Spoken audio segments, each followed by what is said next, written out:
Visit this morning with our Indiana County Veterans Providers Group, brought to you by Marcus & Mack, a law firm representing injured people. I've got people on both lines this morning. We're going to lead it off with Diane Overman. Good morning to you. Good morning, Todd. It's good to have you with us here today. So you've lined up some interesting folks to talk to today, but you've got other things to talk of as well. Yes, we've had a busy year with the Veterans Providers Group. We are meeting again this afternoon for our last meeting of the year. We are now currently up to 60, 70-plus members in that group, and we usually get 25 maybe on the call, 20 to 25, because we're still doing a conference call because of COVID. But I will say that our members are extremely active. You know, when there's a need out there, veteran is working with an agency that's a partner with us. We simply just put out an email, and instantly we have suggestions and referrals for that veteran. But it has been a busy year. We've been back in swing with the events that we were always having, like car shows and sleep outs and the fair. Lots of veteran events, the Warriors concert, the In-First Bank race, and then our Trees for Troops that we just had on December 4th, which was very successful this year. We had a concession profit of $723, which was doubled from last year's totals. So we were able to purchase, people purchasing trees, and then from the concession profits, we were able to purchase more trees. So we purchased 165 trees that were sent to Camp Lejeune in North Carolina this year, which is 34 more trees than last year's total. So it was very successful. Absolutely. Nicely done. Yeah. So who do you have for us to talk with this morning? We have Shannon Kundla, who's the Executive Director at the Housing Authority here in Indiana County, and Holly Hall, who is the coordinator for the Section 8 program. Mm-hmm. Indiana is kind of unique because we have HUD-VASH vouchers that are just for veterans here in the county, and then we have been awarded some more. So we have a couple programs that they're going to talk about for homeless veterans, some options that if you're working with a veteran that you can tap into with the Housing Authority. Wonderful. Well, I'll say goodbye to you, Diane, and thank you for being with us. It's our last time to talk with you during this calendar year. And we'll talk next with Shannon and with Holly. All right, Todd. But I do want to thank you for all your support for the veterans that you've had over the past year. We've had a lot of good information out there with our radio spot, and we appreciate the support from you in the radio station. And we wish you a happy holiday and a happy new year. It is certainly our pleasure. Let's go to the other line now and visit now with Shannon and with Holly. Good morning to both of you. Good morning. Good morning. It's good to have you both with us. So this is pretty exciting, the VASH vouchers. Would one of you like to explain that to us?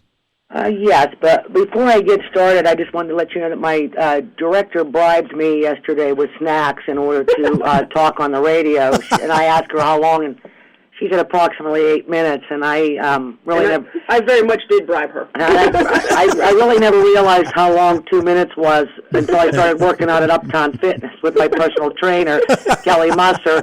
So I have 8 minutes with you, so I'll let you know at the end if I'd rather be alive for 8 minutes or 2 minutes in the gym. This is just slightly better than working out.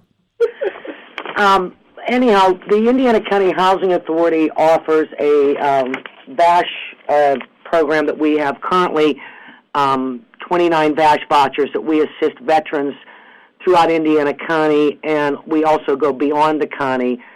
We receive referrals from the Altoona VA, and it would depend on where the veteran wants to lease up at. Recently, we just got notification from the Department of Housing and Urban Development to apply for additional HUD-VASH vouchers, which we were awarded 10, and we should be getting the allocation of funding very shortly. Indiana County Housing Authority actually circulates approximately $2.5 million of income in the county for rental assistance to assist low-income families on an annual basis. We recently received an award for another program, a EHV program, which is an Emergency Housing Voucher Award, which kind of follows the same lines as the HUD-VASH program, where we are able to assist homeless and at-risk homeless people that are fleeing or attempting to flee domestic violence, or were recently homeless or at risk of being homeless. So the veterans would fall into that category as well. We received 15 of those vouchers, which we were extremely excited about because we are the only small housing authority in Western Pennsylvania that was awarded those vouchers. So yeah, that was great for us. Great news. Yeah, we're real excited about that. Yeah. Did you have any questions on how the program works, or? Yeah, absolutely. Now, should I assume that this is Holly talking right now for our listeners? That's correct. Okay. Holly, one of the things that I did want to ask is, with veterans having this available to them, is it only for specific housing or types of housing, or does it apply wherever it is that they happen to be living? It's wherever they happen to be living. We have landlords list that we assist veterans in trying to find suitable housing, and actually all of our vouchers, including VASH and the new EHV program, are portable throughout the United States. So they can either lease up in Indiana County or any neighboring jurisdictions, or they can take their voucher outside of Pennsylvania if they so desire. Mm-hmm. With that being the case, and we know that sometimes veterans are reluctant to either look for or to accept help, how has it been accepted as a program among veterans here in Indiana County? It's been accepted very well, and we have excellent partnership with the Altoona VA that assist the homeless veterans in being able to find suitable housing wherever they're interested in taking up residency at. Would a veteran have to be out of a house or not have housing in order to take advantage of the program, or can they be in an existing place right now? They can be in an existing place. We've had veterans that we've housed that actually, bounce from house to house and stay on people's couches, that we were able to assist and get them their own permanent residence. Yeah, oh, that's wonderful that you're able to do that. And so with this 10 more vouchers that you've gotten, are all the vouchers taken or accounted for right now? Not at this point in time. Currently, we have 21, and out of those 21, we have 24 that are leased up, and we have 5 families, veteran families right now, that are in the process of being leased up in the county. And the 10 that we have to wait for our funding allocation on the other 10, but we will start issuing vouchers as soon as we receive the funding for those, which should be coming very shortly. It's good news. It's good news. And I would assume then that there's a pretty easy way for veterans to take advantage of this, or for anybody to take advantage of these vouchers. Yes, we have, like I said, we have a very good rapport with the Altoona VA, and Diane Overman does an excellent job as far as us being able to do referrals. When people apply for rental assistance at the Housing Authority, one of the questions on our preliminary application is, are you a homeless vet? So the minute we get one of those in, we refer them out immediately to the Altoona VA. Hey, Shannon, how did she do? She did great. Definitely, she can have all the snacks she wants. Well, then she'd have to go out and work out a little bit more, and maybe she doesn't want that. But Shannon, from your standpoint as the executive director of the Housing Authority of Indiana County, this is one of a number of programs that I'm sure not only veterans but everyone can take advantage of. Are people generally aware of what the resources are out there for them when it comes to housing in Indiana County? I think so. I think folks know that the Housing Authority is around. We've been here a long time. We've been a staple in this community. We do offer a lot of good programs. We do a lot of good things here at the Housing Authority. So I don't know that folks always know what programs we offer, but the most important thing is to get that preliminary application in, and then we can help from there, facilitate housing.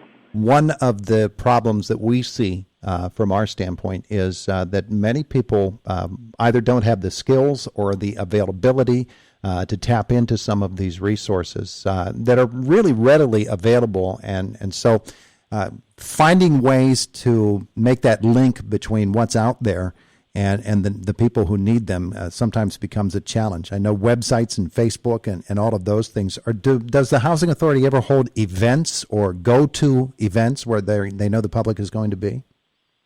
We do. With COVID, that's been limited a little bit, but we have in the past. And one thing that we did, COVID did help us find other ways to facilitate ways to get applications in. We now have applications on the outside of our building that folks can come up 24/7. They can access the application. We have a nice drop box that they can fill out the application and put it in. They can submit it by email. They can download it from our website. We can mail it.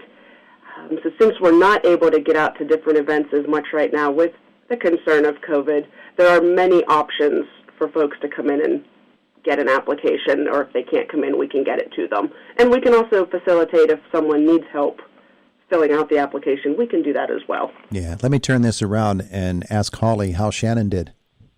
Shannon did an excellent job. And if one thing, Todd, if I might add, I just want to say that I am very humbled by the opportunity that I was given throughout my career to serve the economically and socially disadvantaged. This opportunity has been extremely gratifying, especially when you see the results of lives that you've touched and made their life a better life to provide decent, safe, and sanitary housing.